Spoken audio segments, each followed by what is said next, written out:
হ্যাঁ মা, বসো। আমি আসছি, তোমার খাবারটা দেবো। বাসনটা মেজে নিই, তোমার খাবার হয়ে গেছে, দিচ্ছি, বসো।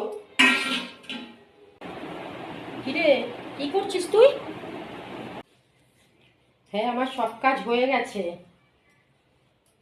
আমার এই জামা কাপড়টা গোছানো বাকি ছিল, কমপ্লিট। আমার সব কাজ আজকে কমপ্লিট হয়ে গেছে। কি ব্যাপার রে, আজকে সূর্য কোন দিকে উঠলো রে?